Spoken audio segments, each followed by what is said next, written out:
Computer के ये course करके थोड़ी कोई फायदा है यार। कुछ आर्टिफिशियल इंटेलिजेंस का कर रहे हो तो कोडिंग वोडिंग सीख रहे हो तो वो बात भी है, ये MS वर्ड एक्सेल सीख के क्या ही कर लोगे। हाँ, सीख ली कोडिंग सीख ली, बना लेते हो गेम आप खुद, फिर क्या सीखा। हाँ, तो कोडिंग है क्या, सॉफ्टवेयर बना लेते हो, कुछ ऐप बना लोगे कोई, तो आप बना लोगे।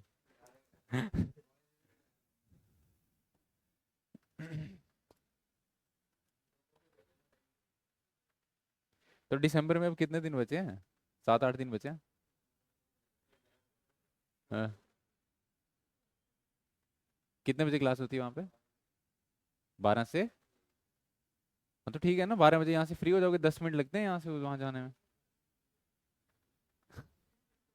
12 से 1 ठीक तो है, 12 बजे हम तुम्हें 5 मिनट पहले छोड़ देंगे। ठीक है ना, स्कूटी बाइक कुछ है ना।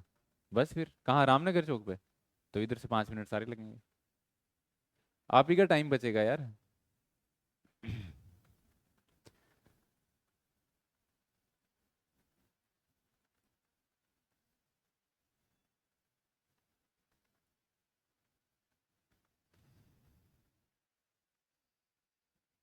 बुद्धिज्म और जैनिज्म एंशियंट इंडिया के सबसे इंपॉर्टेंट टॉपिक्स हैं, ठीक है, जो पेपरों में पूछे जाते हैं, सबसे फेवरेट टॉपिक्स हैं ये।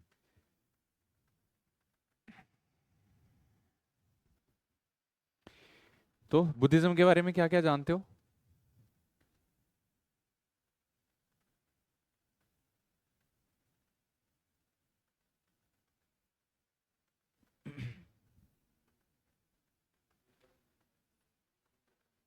हम्म। तो फिर हम्म, वो छोड़ो, आप ये बताओ कि बुद्धिज्म और जैनिज्म नए रिलीजन है ना, इससे पहले कौन सा रिलीजन था इंडिया में। हाँ मतलब जो भी रिलीजन था, जो वैदिक रिलीजन था, है ना, वैदिक रिलीजन इससे पहले था। फिर ऐसा क्या हो गया कि नए रिलीजन आने की जरूरत पड़ गई।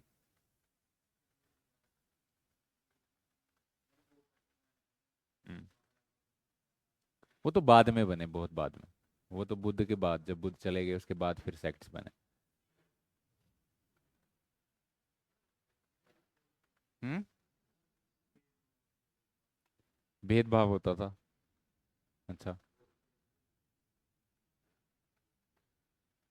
बुद्धिज्म वाले। अच्छा, भगवान को मानते थे ये। वैदिक रिलीजन को मानते थे बुद्धिज्म। बुद्धा वैदिक रिलीजन के खिलाफ थे कि उसको मानते थे।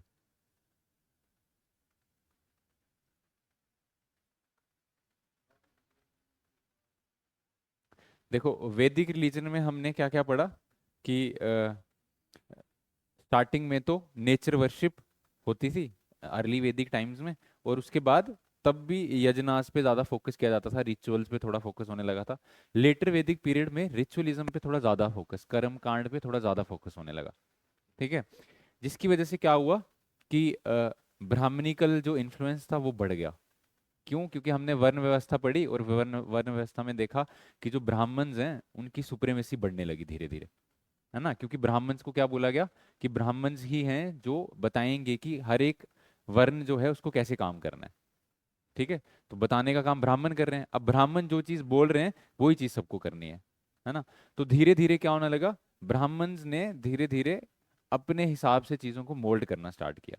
ठीक है, जो एंशियंट हिस्ट्री में हम पढ़ते हैं कि अपने हिसाब से उन्होंने चीजों को मोल्ड करना स्टार्ट किया, जिससे सोसाइटी में प्रॉब्लम आना शुरू हुई।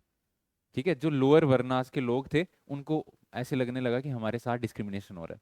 ठीक है, उनके ऊपर रिस्ट्रिक्शंस लगी कि भाई देखो जैसे जो शूद्र है वो वेद नहीं पढ़ सकता। ठीक है, या फिर लेटर वैदिक पीरियड के थोड़ा बाद में वुमेन के ऊपर भी रिस्ट्रिक्शंस लगी कि वो वेद नहीं पढ़ सकती हैं। ठीक है, ऐसी रिस्ट्रिक्शंस के चलते और सोसाइटी में जैसे जो वैदिक रिलीजन था उसमें ये माना जाता था कि आप जो है इंटरेस्ट पे पैसा नहीं ले सकते किसी से। ठीक है, वो सही नहीं है। तो क्योंकि जो वैश्य, आप दूसरी क्लास में रिवाइज करो। ठीक है, जो वैश्य थे वो क्या करते थे, उनको काम करने के लिए पैसा चाहिए होता था, तो वो लोन पे पैसा लेते थे। तो वो उनको भी रोका गया कि नहीं आपको ऐसा नहीं करना है। ठीक है। तो ये सब चीजों के चलते क्या हुआ, वैश्य लोग भी जो थे वो इनके खिलाफ हो गए, शूद्र तो पहले से ही उनको प्रॉब्लम क्रिएट हो रही थी। ठीक है। अब क्षत्रियास ने भी धीरे धीरे क्या किया, ब्राह्मण्स की सुप्रीमेसी, क्योंकि क्षत्रियास को लगता था कि हम सबसे ऊपर होने चाहिए क्योंकि हम पावरफुल हैं, पावर तो हमारे पास है। ठीक है। तो पर ब्राह्मण्स को लगता था कि नहीं, पावर हमारे पास है। तो ये पावर के चक्कर में क्या हुआ, सब वर्णों की आपस में जो जिस तरीके से इनको रहना चाहिए था वैसे नहीं रह पाए। हाँ, कोऑर्डिनेशन नहीं बन पाई। तो फिर क्या हुआ, जब सोसाइटी में ऐसी प्रॉब्लम हो, ठीक है, जब एक रिलीजन नहीं उनको अकोमोडेट कर पा रहा हो प्रॉब्लम को, तो तब रेवोल्यूशन होता है हमेशा सोसाइटी में। ठीक है। तो फिर ये रेवोल्यूशन का ही नतीजा था कि कुछ नए रिलीजन्स जो हैं वो सामने आए। और ये ऐसा नहीं है कि बुद्धिज्म ही एक नया रिलीजन, या बुद्धिज्म और जैनिज्म के बारे में हम पढ़ते हैं। इस टाइम पे एक पूरा ट्रेडिशन चला जो वैदिक रिलीजन को अपोज करता था। ठीक है। उस ट्रेडिशन को हम बोलते हैं श्रमण ट्रेडिशन। ठीक है, श्रमण ट्रेडिशन।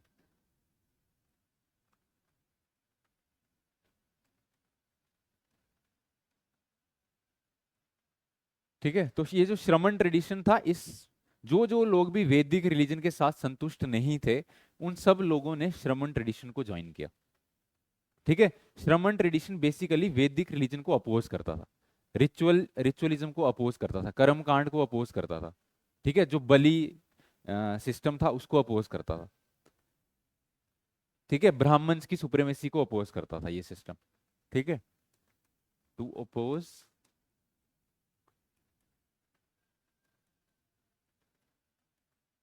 Brahminical supremacy.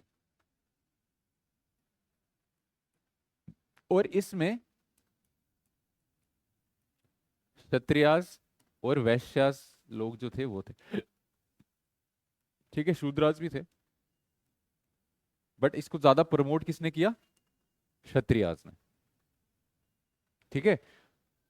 अशोक ने भी अपने टाइम में जब स्टार्टिंग में वो किंग बना तो वो श्रमण ट्रेडिशन को ही फॉलो करता था। ठीक है। तो श्रमण ट्रेडिशन समझ लो कि एक ऑल्टरनेटिव है टू वैदिक रिलीजन। तो श्रमण ट्रेडिशन में बहुत सारे फिर रिलीजन धीरे धीरे बनने लगे। जैसे कौन कौन से, जैसे बुद्धिज्म आया, जैनिज्म आया। ठीक है। चारवाक फिलॉसफी आई। तो ये सब किसका पार्ट है, श्रमण ट्रेडिशन का। ठीक है। तो ये सब ब्राह्मणिकल सुप्रीमेसी को क्या कर रहे हैं, अपोज करने का काम कर रहे हैं, कुछ ऑल्टरनेटिव दे रहे हैं कि भाई जरूरी नहीं है कि ब्राह्मण जैसे बोल रहे हैं आपको वैसे ही भगवान मिलेगा। ठीक है। ब्राह्मण क्या बोल रहे हैं, आप जब तक वेद नहीं पढ़ोगे, जब तक आपको सारे वेदों का ज्ञान नहीं होगा, उसके हिसाब से वर्शिप नहीं करोगे जैसे वेदों में लिखा है, तब तक आपको भगवान नहीं मिलेंगे। ठीक है। इन लोगों ने बोला कि नहीं, ऐसा नहीं है कि हम वेद पढ़ के ही हमें भगवान मिलेंगे। ठीक है। हम अपने आप को जाने तो भी हमें भगवान मिल सकते हैं, इसके और भी तरीके हैं। ठीक है। तो देखो, हिंदुइज्म की उस टाइम पे अर्ली हिंदुइज्म की फिलॉसफी जो थी वो थी सांख्य फिलॉसफी।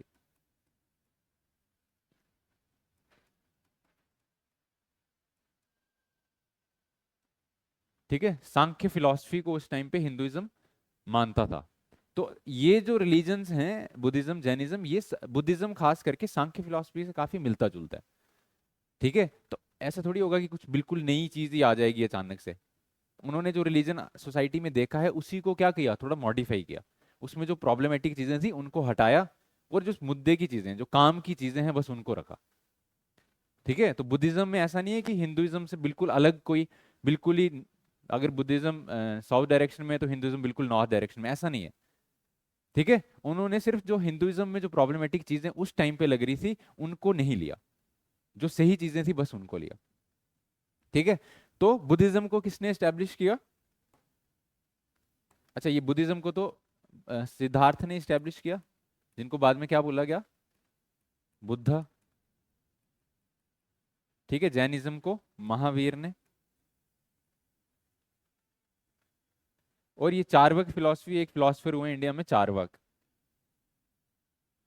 ठीक है। उन्होंने भी एक फिलॉसफी दी। ठीक है। और इनकी फिलॉसफी सबसे इंटरेस्टिंग फिलॉसफी है चारवाक की। पता है किसी को चारवाक की फिलॉसफी क्या है? हम्म। चारवाक की फिलॉसफी है कि देखो भाई, चारवाक वाले रीबर्थ में नहीं मानते। कौन सा? हाँ, रिलीजन तो नहीं बोल सकते इसको, एक सेक्ट था, एक फिलॉसफी, एक अल्टरनेटिव इन्होंने दिया था कि ये भी आप फॉलो कर सकते हो, बट ज्यादा इसके साथ फॉलोअर जुड़े नहीं।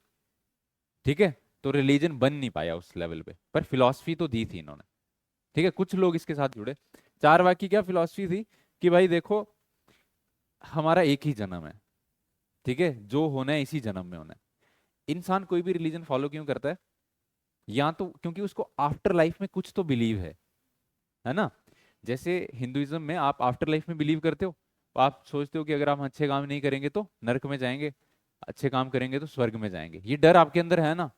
जब भी कोई बुरा काम करते हो तो आप में गिल्ट आता है ना कि नहीं भाई गलत कर दिया हमने, है ना। तो और ऐसे ही इस्लाम में भी है। ठीक है, जन्नत और जहन्नम में जाओगे अगर अच्छा बुरा काम करोगे तो। इन्होंने बोला कि भाई ऐसा कुछ नहीं है। ठीक है, ये सब आपको बेवकूफ बनाने के लिए बनाया हुआ है। ठीक है, ताकि आपको डरा के रखा जाए। तो चारवाक ने बोला कि ये एक ही जीवन आपको मिला है, और ये जीवन आपको मिला है मजे करने को। ठीक है, तो आप क्या करो, आप इसमें जितना मजा करना है वो करो। ठीक है, चाहे आपको उधार लेके ही मजा करना पड़े, तो भी आप मजा करो। ठीक है, तो इन्होंने अपनी फिलॉसफी में बोला है कि अगर आपको ऐसे मजा करने के लिए इन्होंने बोला है कि अगर आपको घी, जैसे घी उस टाइम पे घी बड़ा इंपॉर्टेंट चीज मानी जाती थी, है ना। जो लोग बड़े अमीर होते थे वही उन्हीं के पास घी होता था। तो बोलते थे कि अगर आपको घी खरीदने के लिए, घी अगर आपको उधार से भी लेना पड़े तो आप लो उसको। ठीक है, क्योंकि एक ही लाइफ है, उसके बाद मर जाओगे, उसके बाद कौन देखेगा आपको। ठीक है, तो अब कुछ लोगों को ये फिलॉसफी खास करके आजकल के टाइम में बड़ी सही लगती है। ठीक है, क्योंकि अभी देखो कितने लोग हैं जो बैंक से लोन ले लेके और बाद में एनपी हो जाते हैं। ठीक है, अब विजय माल्या ने यही फिलॉसफी तो अपनाई है। हाँ, चार वाक की फिलॉसफी, कि भाई जितना मजा करना है कर लो, ये एक ही लाइफ है, वन लाइफ, है ना। तो बट ये फिलॉसफी को मानना मुझे नहीं लगता कि इतना सही चीज है ये। ठीक है। हाँ। हाँ। ठीक है ना, फिर आप में वो एथिकल और मॉरल्स चीजें नहीं रहेंगी। ठीक है, तो सोसाइटी जो है, सोसाइटी में तो भगदड़ी मचेगी फिर। हाँ, कैसे चलेगी फिर, सारे लोग चोरी करके ही मजे करने स्टार्ट कर देंगे तो फिर कैसे चलेगा काम। ठीक है, तो पर एक फिलॉसफी है ये चार वाक दर्शन, सिर्फ ऐसा नहीं है कि इसमें बड़ी इलेबोरेट चीजें भी बताई हुई हैं। इसमें भी बताया कि आपको कैसे लाइफ जीनी है। ठीक है, बस इसमें ये है कि थोड़ा सा आपको छूट दे दी हुई है चीजें करने की। ठीक है ना। बुद्धिज्म पे आओ अब।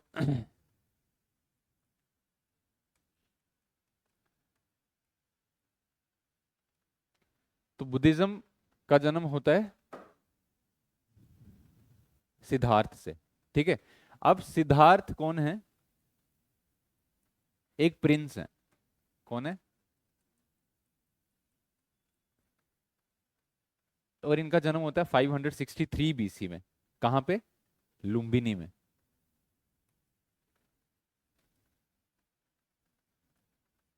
ठीक है, लुम्बिनी कहाँ है? लुम्बिनी नेपाल में। ठीक है, बोध गया में इनको निर्वाण प्राप्त हुआ, इनलाइटनमेंट। लुम्बिनी कहाँ है? नेपाल में। ठीक है, और कपिल वस्तु किंगडम थी वहां पे। क्या बात कर रहा था इसकी?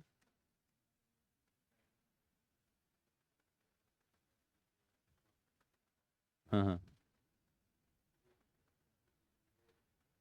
अच्छा अच्छा। ठीक है, तो कपिल वस्तु किंगडम जो थी, वहां के ये क्या थे? प्रिंस थे। कौन? सिद्धार्थ। ठीक है, इनके फादर का क्या नाम था?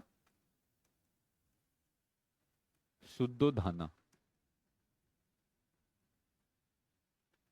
ठीक है, और खुद बुद्धा जो थे वो क्या थे? क्षत्रिय थे। कौन से क्लैन से थे? हैं? शाक्य क्लैन। ठीक है,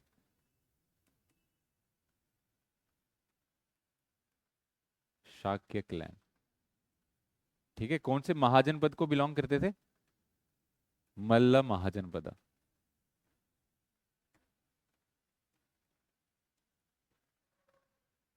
ये सब इंपॉर्टेंट चीजें हैं इनके बारे में।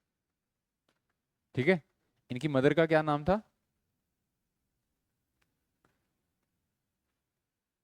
माया देवी। ठीक है, और इनकी मदर कहाँ से थी? कोलियन क्लैन से थी। फ्रॉम कोसला महाजनपद।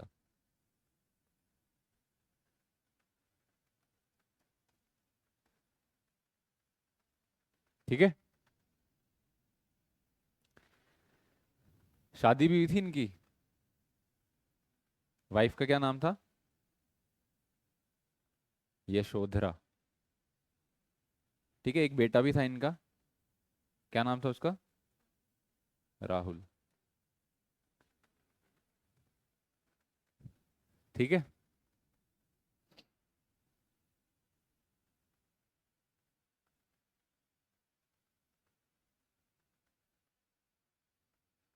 अब एक प्रिंस जिसकी शादी हो गई है, जिसका बेटा है, वो क्यों भाग गया भाई घर से? क्या इंसिडेंट हुआ था?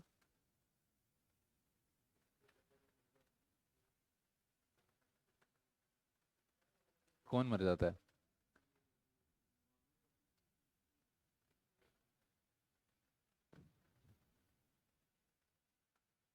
देखो, जब सिद्धार्थ का जन्म होता है ना, तो सिद्धार्थ के जन्म के टाइम इनके जो पापा हैं शुद्धोधना, वो इनकी कुंडली, जन्म कुंडली जो होती है, वो लेके एक पंडित के पास जाते हैं। ठीक है। और उस पंडित से पूछते हैं कि मेरे बेटे का भविष्य बताओ, कि ये कैसा राजा बनेगा।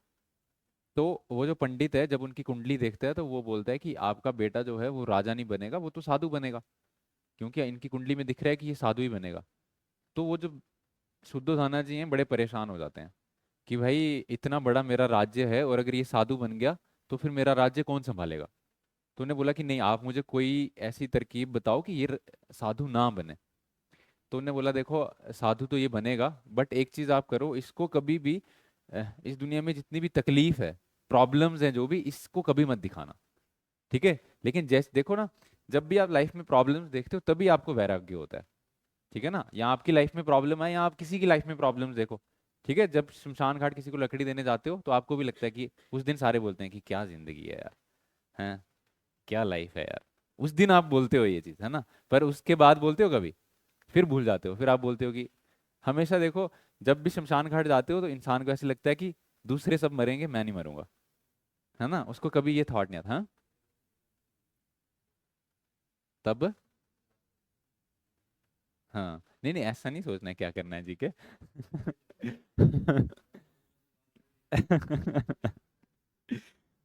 देखो, क्या करना है जी के, ये तो नेगेटिव थॉट हो गया ना। जी के बहुत कुछ करना है, बट खाने के लिए नहीं जीना है, समझ रहे हो? मटीरियलिस्टिक चीजों के लिए नहीं जीना है। ठीक है, आपको अच्छी चीजों के लिए जीना है। ये नेगेटिव थॉट में नहीं जाना है कि क्या करना है जी। वैराग्य भी दो टाइप का होता है। एक तो ये कि आपको जो चाहते थे जब नहीं मिला, तो फिर वैराग्य हो गया कि यार मुझे जो चाहिए था वो तो मिला नहीं, फिर डिप्रेशन में चले गए, सुसाइड कर लिया। वो तो गलत चीज है। ठीक है। वैराग्य आपको ऐसे होना चाहिए कि सब कुछ मिल गया, फिर भी आपको ऐसे लगे कि क्या ही है, ये बकवास है। ठीक है, फिर आप समझ लो कि आप उस चीज से ऊपर उठ गए हो। ठीक है। तो अब क्या हुआ, इसको जब बोला कि भाई इसको लाइफ की कोई भी प्रॉब्लम्स के बारे में कभी मत बताना, तो शुद्धोधन ने बोला कि ठीक है, मैं इसको जो है लाइफ की हर लग्जरी दूंगा, इसको कभी प्रॉब्लम्स के बारे में नहीं बताऊंगा। उसको अपने राज्य में, ये बिल्कुल ट्रू कहानी है, अपने राज्य में कहीं जाने नहीं दिया जाता था इसको। ठीक है, बाहर घूमने के लिए, क्योंकि बाहर जाएगा, घूमेगा, लोगों से मिलेगा, तो प्रॉब्लम्स देखेगा। तो उसको कभी कहीं नहीं जाने दिया जाता था। ठीक है, अंदर ही रखा जाता था, जो भी चाहिए होता था उसको वहीं पे दिया जाता था सब कुछ। तो ऐसे ही इसकी शादी हो गई। ठीक है, शादी हो गई। अब बचपन से सिद्धार्थ को लगता तो था कि भाई मुझे बाहर नहीं जाने दिया जाता। ठीक है, बड़ा इसको घुटन घुटन सी फील होती थी। पर स्ट्रिक्ट इंस्ट्रक्शंस थी कि नहीं जा सकते आप बाहर, ठीक है, बाहर सेफ नहीं है, कुछ ऐसे इसको झूठ मूठ बोल के बाहर कभी नहीं जाने दिया जाता। अब जब इसकी शादी हो गई, बेटा भी इसका हो गया, अब ये राजा बनने वाला है। ठीक है।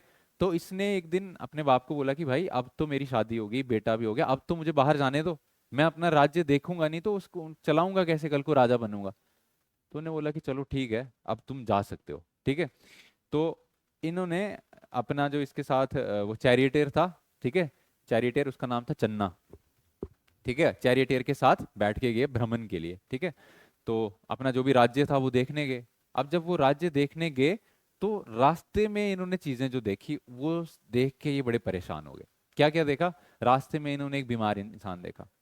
ठीक है, बड़ा बीमार इंसान रो रहा है, तकलीफ में है बड़ी, कहीं पेड़ के नीचे बैठा था। और जब वो देखा, तो अपने उससे पूछा, जो चैरिटेर है, कि भाई इस इंसान को क्या हो गया है? तो उन्हें बोला कि ये बीमार हो गया है, और इस लाइफ में तो सब कभी ना कभी बीमार होते हैं। तो उन्होंने बोला कि क्या मैं भी कभी बीमार होऊंगा? उन्होंने बोला हाँ आप भी कभी बीमार होगे। तो वो बड़े परेशान हो गए। थोड़ी देर आगे जाके उनको एक डेड बॉडी दिखी। ठीक है, लोग डेड बॉडी लेके जा रहे थे। वो डेड बॉडी को देख के उन्होंने पूछा कि ये इंसान क्या हो गया इसको? उन्होंने बोला कि ये तो मर गया। तो उन्होंने बोला मर गया मतलब? बोलते ये मर गया, अब इसको जला देंगे, जो भी करेंगे, अब ये इस संसार से चला गया। तो उन्होंने बोला क्या मैं भी मर जाऊंगा एक दिन? उन्होंने बोला हाँ आप भी मर जाओगे, सभी मर जाएंगे, सभी तो मरते ही हैं। तो ये सोच के जब इन्होंने ये चीज़ सुनी तो वो सुन के परेशान हो गए बहुत, क्योंकि इस चीज़ों के बारे में बताया नहीं था कभी इनको। अब जब वापस गए अपने घर पे, और उस रात को इनको नींद नहीं आई कि अगर एक दिन मैंने मर ही जाना है, ठीक है, तो फिर इस साम्राज्य का क्या मतलब है? तो इसका मतलब लाइफ का कुछ तो मीनिंग होगा, अगर हम इस दुनिया में आए हैं तो कुछ तो इसका मतलब होगा, हमें तो पता ही नहीं है मतलब, हम तो बस जिए जा रहे हैं ऐसे ही। तो उनको लगा कि ऐसे जीने का तो कोई फायदा नहीं है, मुझे तो पहले मतलब जानना है कि हम क्यों, ये हमारा जन्म क्यों, अगर ऐसे ही हमने मर जाना है तो फायदा ही क्या है इस चीज़ का। तो फिर रात को ही अपने घर से, तब 29 ईयर्स उनकी एज थी, 29 साल के, अपने घर से निकल गए। ठीक है, और रात को ही घर से निकले, और जिस दिन घर से निकले उस इवेंट को, बुद्धा के इस इवेंट को जब वो घर छोड़ के निकले उसको बोलते हैं महाविनिष्क्रमण। ठीक है, जब घर छोड़ के निकले, तो घर छोड़ के निकले और एक एसेटिक बन गए, और श्रमण ट्रेडिशन इन्होंने ज्वाइन किया, फॉलो किया। ठीक है, अभी इनको ये नहीं पता है कि मैंने करना क्या है, इनको बस ये पता है कि मुझे जो है इस लाइफ का मतलब समझना है। ठीक है, और कैसे इस दुनिया में दुख से कैसे हम लिबरेशन लें, मुझे बस ये समझना है। और ये घूमते रहे 6 साल तक कॉन्टिन्यूसली, कभी एक गुरु के पास, कभी दूसरे के पास, एक के पास सेटिस्फेक्शन नहीं हुई, फिर दूसरे के पास, तीसरे, ऐसे घूमते घूमते घूमते घूमते 6 साल इनको हो गए। और 6 साल में इनको नहीं पता चला कि क्या लाइफ है। ठीक है, फिर 6 साल बाद एक दिन गया में निरंजना नदी है वहां पे, जिसको फाल्गु नदी है, सॉरी, जिसको अभी किस नाम से बोला जाता है, गया में कौन सा रिवर है? हाँ,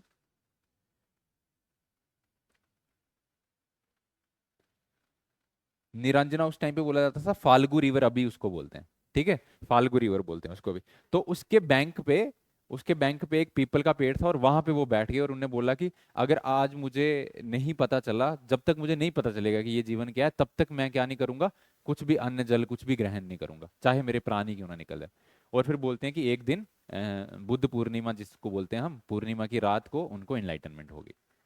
ठीक है, और जब इनलाइटनमेंट हो गई उसके बाद उनको समझ आ गया कि हाँ ठीक है, ये प्रॉब्लम है दुनिया में, इसका ये सोल्यूशन है। तो फिर उन्होंने प्रीच करना स्टार्ट किया। ठीक है, वो कैसे बताऊं कैसे हो गई, तो मुझे भी हो जाती फिर।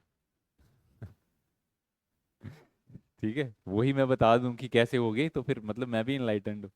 ठीक है, उसके लिए तो आपको बुद्धिज्म फॉलो कर, नहीं बताया तो था अपने लाइफ टाइम में बुद्धा ने बहुत सारे गुरु जो थे वो बनाए थे, और बहुत सारी पाथ्स जो हैं उन्होंने फॉलो किए थे, सब कुछ उन्होंने जो है करके देखा था।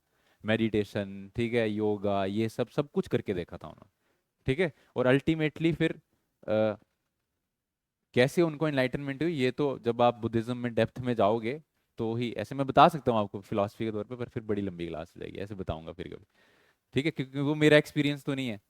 ठीक है ना।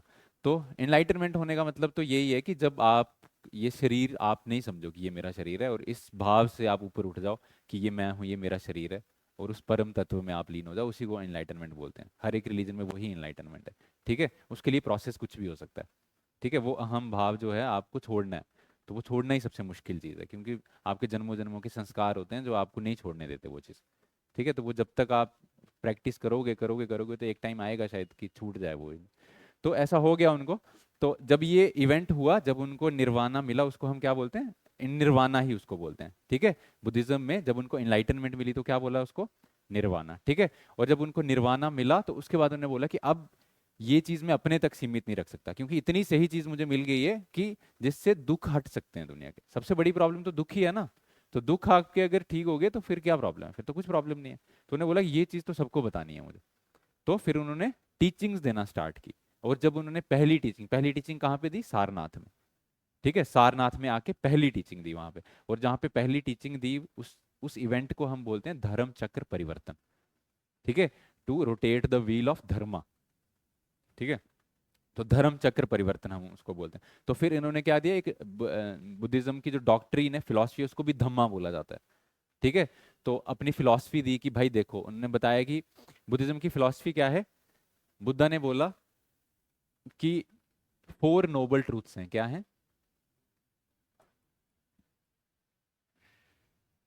कि इस दुनिया में 4 ऐसे सच चीजें हैं जिसको कोई भी ठुकरा नहीं सकता। क्या? सबसे पहला, this world is full of misery. ठीक है, क्या बोला? ये संसार किससे भरा हुआ है? दुखों से भरा हुआ है, मिजरी से भरा हुआ है। ठीक है, और आप इस संसार में क्या ढूंढ रहे हो? सुख ढूंढ रहे हो। ठीक है, तो आपको कभी नहीं मिल सकता। ठीक है, संसार को हमारे शास्त्रों में भी दुखालय बोला गया है। ठीक है, ये संसार है ही दुखों से भरा हुआ। यहाँ पे अगर कोई सुखी है तो पता नहीं कैसे सुखी है। ठीक है, इधर तो दुख ही है। ठीक है, अगर सुखी है भी कोई तो समझ लो कि थोड़े टाइम के लिए सुखी है, फिर आना दुख ही है। नेचुरल स्टेट इसकी दुख ही है, संसार की। ठीक है, तो उनने बोला कि ये संसार दुख से भरा है। ठीक है, ये तो एक स्टेटमेंट दे दी। दूसरी क्या बोला? देर इज ए कॉज। इस दुख का क्या है? एक कॉज है इसका। एक कॉज मतलब कारण है इस दुख का। ऐसा नहीं है कि ये दुख अकारण है। इस दुख का क्या है? एक कारण है। और वो कारण क्या है? क्या कारण है आपके दुख का? क्या कारण है? हाँ, डिजायर। डिजायर ही आपके दुख का कारण है। ठीक है, और उनने बोला कि इससे बाहर निकलने का एक रास्ता भी है। There is a way to eliminate the dukkha. ठीक है, तो ये 4 नोबल ट्रूथ्स हैं कि ये संसार दुखों से भरा है। इन दुखों का एक कारण है। वो कारण क्या है? डिजायर। और उससे मुक्ति पाने का एक रास्ता है। और ये रास्ता जो इन्होंने दिया ये क्या है? 8 फोल्ड पाथ।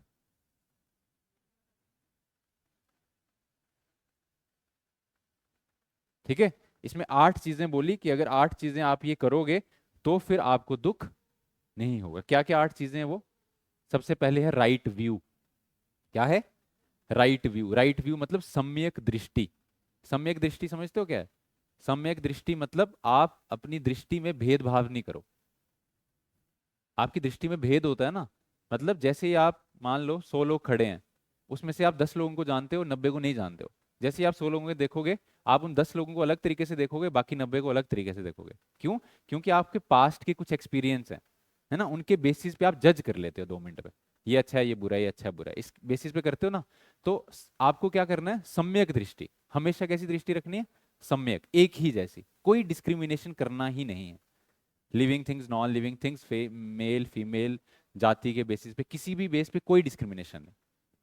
तो उसको क्या बोलते हैं? सम्यक दृष्टि। ऐसे ही सम्यक थॉट। जैसी दृष्टि है वैसे ही थॉट्स भी आपके सम्यक होने चाहिए, तभी उसका फायदा है। फिर तीसरा है सम्यक स्पीच। ठीक है, कि बोलना भी आपने सबको एक ही जैसी चीजें बोलनी है। ऐसा नहीं है कि किसी एक के साथ प्यार से बात कर रहे हो, एक के साथ गुस्सा होकर बात कर रहे हो। ठीक है, फिर सम्यक एक्शन, राइट एक्शन। आपको एक्शंस भी, ये आपको एक्शंस में भी आपके दिखना चाहिए कि सबके साथ आप इक्वली ट्रीट कर रहे हो सबको। ठीक है, फिर सम्यक आजीविका। आप जो आजीविका कमा रहे हो, लाइवलीहुड, वो भी आपका सही होना चाहिए। फिर right effort, right mindfulness, right concentration. ये 8 चीजें हैं, इनका अगर आप ध्यान रखो तो आप क्या कर सकते हो? डिजायर से बच सकते हो। और डिजायर से बच गए तो दुख से भी बच जाओगे। ठीक है, तो यही है बुद्धा की लाइफ की स्टोरी। ये जो कहानी मैंने बताई ये लिख लो पहले। ठीक है, ये मैं बाद में लिखाता हूँ, पहले ये कहानी लिख लो। लिखो, till the age of 29। Till the age of 29 miseries of the world were unknown to Siddharth. Miseries of the world were unknown to Siddharth.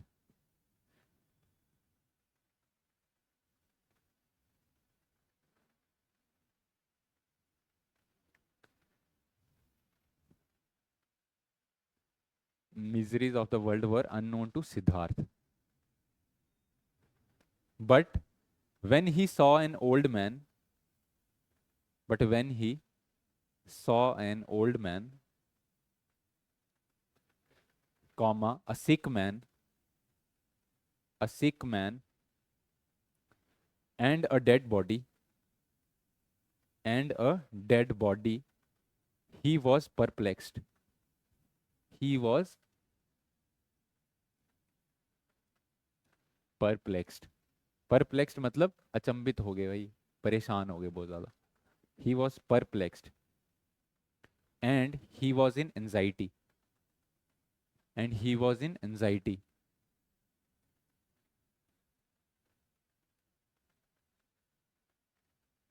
And he was in anxiety, full stop. At this stage, at this stage,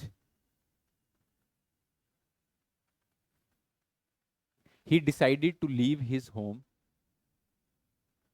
He decided to leave his home and become a parivrajak, and become a परिव्रजक।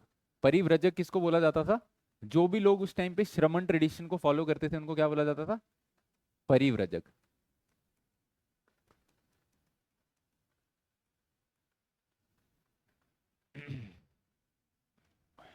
परिव्रजक के bracket में लिखना one who follows shramana tradition and become a parivrajak. To find out the cause of misery in the world, to find out the cause of misery in the world, full stop. He left his home, he left his home on his favorite horse कंटक। घोड़े का क्या नाम था? कंटक, Kantake, on his favorite horse कंटक, driven by his charioteer, driven, driven, driven by his charioteer,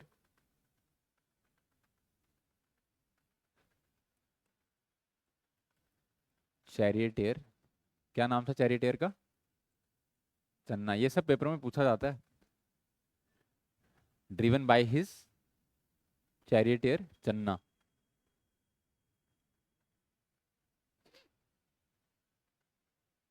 next line में लिखो, he cut his hair, he cut his hair and sent it along with his, he cut his hair and sent it along with his discarded garments, and sent it along with his discarded garments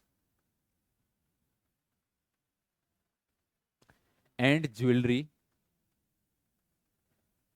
discarded garments and jewelry to his father, to his father, full stop. This event is known as Mahabinishkraman. This event is known as Mahabinishkraman, मतलब renunciation, अपना घर छोड़ के जाना, क्या बोलते हैं? महाविनिष्क्रमण।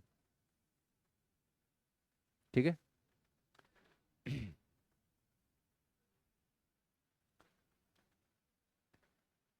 Renunciation समझते हो ना? जब कोई इंसान घर बार छोड़ के साधु बन जाए उसको रिनंसिएशन बोलते हैं। तो रिनंसिएशन को ही, जब बुद्धा की लाइफ में रिनंसिएशन में, तो उसको क्या बोलते हैं? महाविनिष्क्रमण। ठीक है। उसके बाद लिखो, after wondering for 6 years, after wondering for 6 years, 6 साल घूमते रहे,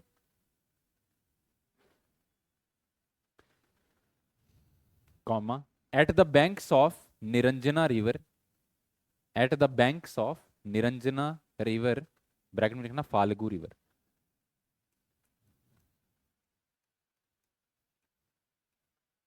at the banks of Niranjana river, bracket में लिखो Falgu river, under a people tree, under a people tree,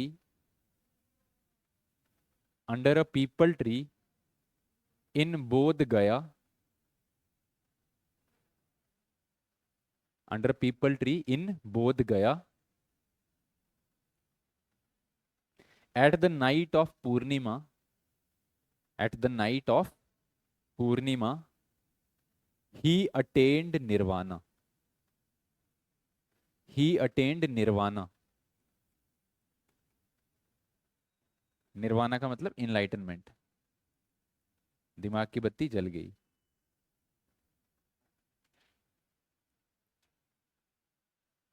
और बोलते हैं कितने दिनों तक ये कंटिन्यू मेडिटेशन में बैठे रहे थे उधर उस पेड़ के नीचे बिना कुछ खाए पिए? हाँ, 49 डेज।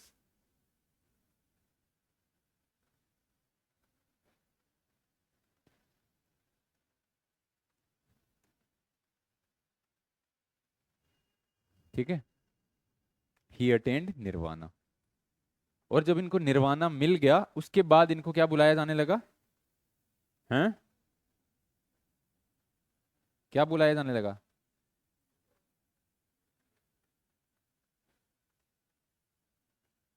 बुद्धा। अब बुद्ध का मतलब ही होता है जिसको बोध हो गया, मतलब पाली लैंग्वेज का वर्ड है। बुद्ध का मतलब जिसने ये, हाँ, जिसको नॉलेज मिल गया, इनलाइटनमेंट मिल गया, उसी को बुद्ध बोलते हैं, जो बुद्धत्व को प्राप्त हो गया।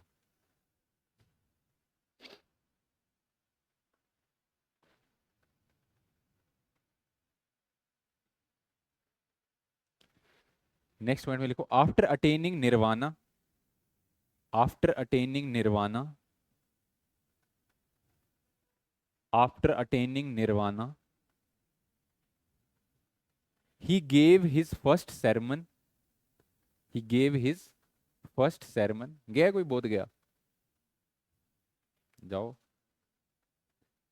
जाओ, बहुत अच्छा है। बोध गया जाओगे? बोध गया में एक तो वहाँ पे हिंदुओं का भी एक वो तीर्थ स्थान है जहाँ पे विष्णु भगवान के पाँव हैं, पाँव का निशान है। उस मंदिर का नाम है कुछ, मुझे याद नहीं आ रहा अभी। और दूसरा वहाँ पे ये है जो गया, बोध गया है जहाँ पे बुद्ध को एनलाइटनमेंट मिली थी। तो दोनों जगह पे जाओगे तो जो हिंदुओं वाली जगह वहाँ पे देखोगे कि वहाँ पे तो वैसा ही है। ठीक है, बड़ा वहाँ पे गंद है। ठीक है, कूड़ा फेंका हुआ है आसपास, ये वो। और जैसे ही आप उधर जाओगे दूसरी तरफ जहाँ पे बुद्ध वाला है, ऐसे लगेगा आपको कि आप फॉरेन में आ गए हो। इतनी वहाँ पे डेवलपमेंट की हुई है उन्होंने बोध गया में। और बहुत ही अच्छी जगह है। After attaining nirvana he gave the first sermon। sermon मतलब प्रीचिंग। ठीक है, प्रीचिंग। एक होती है टीचिंग और एक होती है प्रीचिंग। समझते हो? टीचिंग का मतलब पढ़ाना, और प्रीचिंग का मतलब जब भी कोई रिलीजियस टीचिंग देता है उसको प्रीचिंग बोला जाता है। ठीक है, तो he gave his first sermon at Sarnath. At Sarnath near Varanasi. Sarnath भी बहुत अच्छी जगह है। At Sarnath near Varanasi. बनारस गए हो गई? At Sarnath near Varanasi. This event is known as Dharma Chakra Parivartan. This event is known as Dharma Chakra परिवर्तन। साल में एक बार जाया करो घूमने।